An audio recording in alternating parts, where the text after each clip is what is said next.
நேற்றைய தினம் இந்திய கம்யூனிஸ்ட் கட்சியுடைய சார்பில் ஒரு தொழிற்சங்க போர்டு வைக்க போகும்போது மிகப்பெரிய ஒரு பிரளயமே நடந்தது. அது சார்ந்த ஒரு விளக்க காணொலியில் கோட்டூரார் ஹாஜா அவர்கள் அனைத்து இஸ்லாமிய இயக்கங்களின் கூட்டமைப்பை கடுமையாக சாடியிருக்காரு. ஸோ இஸ்லாமிய கூட்டமைப்பின் ஒரு முக்கிய பொறுப்பாளராக இருக்கக்கூடிய உங்களுடைய பார்வைக்கு அது எப்படி தெரிகிறது? அஸ்ஸலாமு அலைக்கும் வரஹ்மத்துல்லாஹி வபரகாத்துஹு. நான் முன்னாள் தமுகவில் நகரச் செயலாளராக ஒரு 10 ஆண்டு காலம் பயணிச்சிருக்கிறேன். இப்போ நான் எந்த அமைப்புலையும் இல்லை, தாருத் தௌஹீதுங்கிற ஒரு அமைப்பில் நான் இருக்கிறேன். அனைத்து சமுதாய மக்களோடும் இணக்கமாக பழகிட்டு இருக்கிறோம். இப்போ அனைத்து இயக்கங்கள் சார்பாக இருக்கக்கூடிய கூட்டமைப்பில் நானும் ஒரு நபர். அந்த நபருங்கிற செய்தியை நான் உங்கள்கிட்ட முதல்ல சொல்லிக்கிறணும்.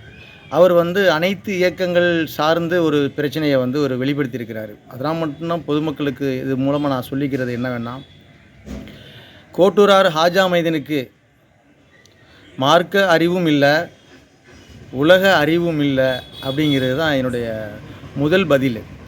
ஏன்னு சொன்னால், மனிதநேய ஆட்டோ ஓட்டுநர் தொழிற்சங்கம் அப்படிங்கிறத கொட்ட எழுத்தில் ஒரு போர்டில் போட்டிருக்கிறாங்க.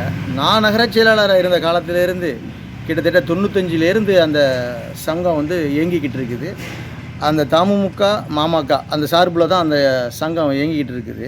அது எல்லாருக்குமே தெரியும். வரக்கூடிய நகரச் செயலாளர்கள் பொறுப்பாளர்களாக மாற்றி மாற்றி போர்டில் எழுதுவாங்க. இது கோட்டூரார் ஹாஜா மைதனுக்கு தெரியாதது ரொம்ப கவலைக்கிடம்தான். ஏன்னா அவருக்கு தான் சொல்லிட்டேன், மார்க்க அறிவும் இல்லை, உலக அறிவும் இல்லை அப்படின்னு சொல்லிட்டு. அனைத்து இயக்கங்கள் கூட்டமைப்பு சார்பாக எங்கெல்லாம் அநீதி நடக்குகிறதோ, எங்கெல்லாம் அநியாயம் நடக்குகிறதோ, அங்கெல்லாம் குரல் கொடுத்து அந்த உரிமையை பெற்றுக் கொடுப்பது தான் அனைத்து இயக்கங்களுடைய கூட்டமைப்புடைய ஒரு சாராம்சம். அது எவ்வளவு காலமாக நம்ம அதிராமணத்தில் இயங்கிக்கிட்டு இருக்கோம், அதிராமணத்தை தாண்டி இயங்கிக்கிட்டு இருக்கிறோங்கிறது அதிராமணத்தை பொதுமக்களுக்கு எல்லாருக்குமே நல்லாவே தெரியும். ஹாஜா மைதீன் இதில் நிறைய அந்த வீடியோவில் உளறி கொட்டியிருக்கிறாருங்கிறது தான் என்னுடைய ஆழமான கருத்து. ஏன்னா அவர் அதிரி நிழலுக்கு கொடுத்த பேட்டிலையும் சரி, அவர் தனிப்பட்ட முறையில் கொடுத்த வீடியோவும் சரி, நிறைய உளறியிருக்கிறார். என்ன சொல்கிறாரு, அந்த ஆட்டோ ஓட்டுநர் சங்கம் மனிதநேய மக்கள் கட்சியிலங்கிறது எனக்கு தெரியாது, ஸ்டேஷனுக்கு போனதுக்கு பிறகு தான் எனக்கு தெரியும் அப்படிங்கிறாரு. நான் கோட்டூரிலேருந்து கேட்குறேன், நீங்கள் கோட்டூரில் எத்தனை வருடமாக ஆகிறது, அந்த சங்கம் எத்தனை வருடமாக அங்கே இருக்குது, அதை கிராஸ் பண்ணி நீங்கள் எத்தனை தடவை நீங்கள் போயிட்டுருக்கிறீங்க, அதை படித்தது இல்லையா, இல்லை அதை கிராஸ் பண்ணும்போது உங்களுக்கு எதுவும் கண்ணுக்குன்னு தெரியலையா? ஒன்று. ரெண்டாவது சொல்கிறாரு, ஒரு தனிப்பட்டவருக்கு பாதிக்கப்பட்டார், அவருக்கு பொருளாதாரம் அடிபட்டுருச்சு, அதை என்கிட்ட கொண்டு வந்தார். நான் அவங்கள்ட்ட கேட்டேன், எனக்கு ரெஸ்பான்ஸ் இல்லை.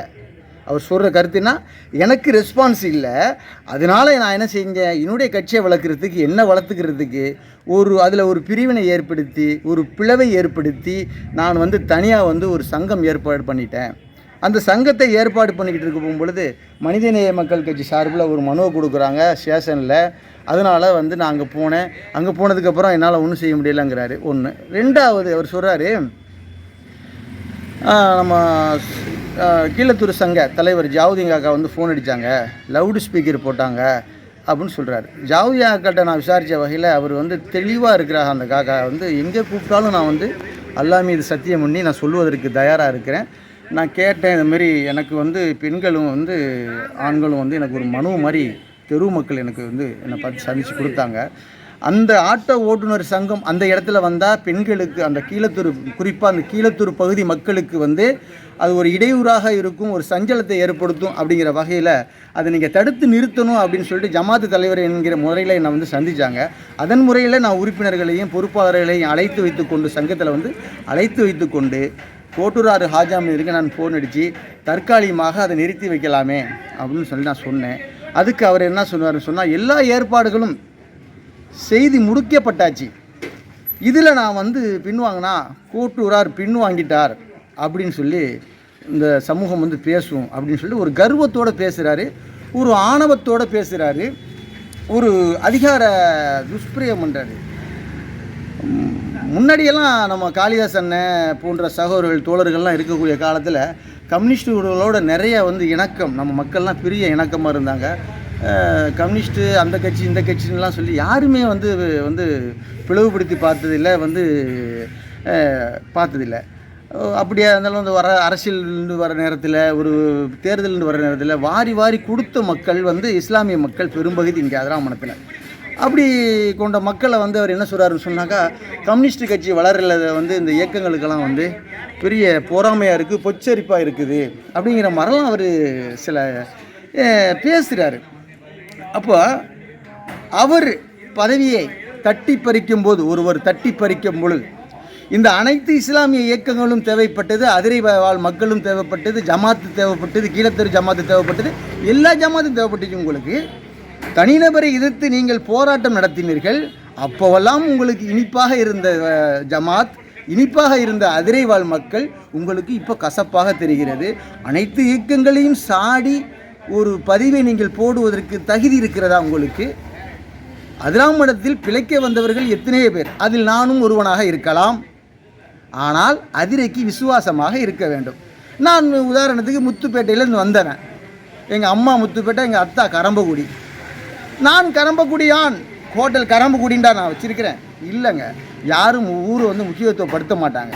எந்த ஊரை வந்து சார்ந்து வாழ்கிறோமோ அந்த ஊருக்கு நன்றியோடவும் ஒரு மார்க்க பற்றோடவும் எல்லாரையும் அணைச்சி அழகான முறையில் வந்து கட்சி நடத்துகிறவர் தான் ஒரு நகர செயலாளர். இங்கே வாழக்கூடிய பிற கட்சி செயலாளர்கள்லாம் வெளியூர்லேருந்து வந்தவங்க தான், நான் உள்பட. நானும் தமுகோட செயலாளர் வந்திருக்கிறேன், நானும் வெளியூருக்காரன் தான். இப்போ நகர செயலாளர் இருக்கக்கூடிய பெரிய பெரிய கட்சிக்காரவங்களே வெளியூருக்காரவங்க தான். ஆனால் அவங்கெல்லாம் வந்து தன்னுடைய ஊரை வந்து மிகைப்படுத்தி பேசிக்கிட்டு கோட்டூரார். என்ன கோட்டூரார்? அதிராமட்டினம் உங்களை வாழ வைத்திருக்கிற. உதாரணத்துக்கு வந்து நான் வந்து முத்துப்பேட்டையிலேருந்து வந்தவங்க. இப்படி ஒவ்வொரு இயக்கத்தை சார்ந்தவங்களும் ஒவ்வொரு கட்சியை சார்ந்தவங்களும் ஒவ்வொரு ஊர்லேருந்து வந்தவங்க. வந்தாரை வாழ வைத்த பூமி தான் அதிராம்பட்டினம். எனக்கு வாழ்வாதாரத்தை தந்து, எனக்கு வசதிகளை ஏற்பாடு செய்து தந்து, என்னை ஒரு கௌரவப்படுத்தி, நானும் இன்றைக்கி வந்து ஊராட்சி மன்றத்தில் ஊராட்சி ஏரிப்புரைக்கு ஒரு ஊராட்சியில் நானும் என் மனைவி வந்து ஒரு வார்டு உறுப்பினர். இதையெல்லாம் தந்தது வந்து அதிரை வாழ் மக்கள், முஸ்லீம் மக்கள், இந்து சகோதரர் மக்கள், எல்லா மக்களும் வந்து என்னை வந்து இன்றைக்கி வந்து கௌரவப்படுத்தி வச்சுருக்கு. ஆனால் இவர் கோட்டூரார், நான் கோட்டூரான் பின்வாங்க மாட்டான், கோட்டூரான் முன் வச்ச காலை பின் வைக்க மாட்டான். இது ஆணவ பேச்சு, அதிகார திமிர். இந்த அதிகார திமிருக்கு கொடுக்கப்பட்ட அடி, அல்லாவால் கொடுக்கப்பட்ட அடி தான் நேற்று. இது கம்யூனிஸ்டுக்கு கட்சிக்கு கிடைத்த அடி அல்ல, தனிப்பட்ட கோட்டூராருக்கு கிடைத்த தோல்வி. ஏன்னா ஆணவம். இவர் வந்து அனைத்து இயக்கங்களை பற்றி பேசுகிறாரு. அனைத்து இயக்கங்கள் சார்பாக நானும், அனைத்து இயக்கங்கள் கூட்டமைப்பில் நானும் இருக்கிறேங்க. அனைத்து கூட்டமைப்பு செஞ்ச ஒரு தியாகத்தை இவர் நகரச் செயலாளராக வந்ததுக்கு பிறகு ஏதேனும் ஒன்று செய்திருக்கிறாரா? இந்த சமுதாயத்துக்கு எந்த வகையிலேயாவது உதவியாக இருந்திருக்கிறாரா? அடுத்தவர்களை பற்றி பேசுவதற்கு இவருக்கு என்ன வந்து தகுதி இருக்கிறது? ஒரு தகுதியும் இல்லை. ஒளிரி கொட்டுகிறார், ஜமாத்தை வந்து எதிர்க்கிறார், அனைத்து கூட்டமைப்பையும் எதிர்க்கிறார், அனைத்து இஸ்லாமிய இயக்கங்களையும் கொக்கி போட்டு இழுக்கிறார். உங்களுக்கு என்ன தகுதி இருக்குது? போட்ட வாக்காளர்களை இது சார்ந்த மக்கள் வந்து ஒரு கேள்வி எழுப்புறாங்க. அதாவது அவர் வந்து வார்டு பணிகளில் வந்து கவனம் செலுத்தாமல் கட்சி பணிகளில் மும்முரமாக ஈடுபடுறாரு, வாக்களித்த மக்களுக்கு வந்து ரொம்ப இடையூறாக இருக்கிறாரு அப்படின்னு சொல்லி நேற்று போராட்ட காலத்தில் இருந்தவங்க வந்து பேசுகிறாங்க.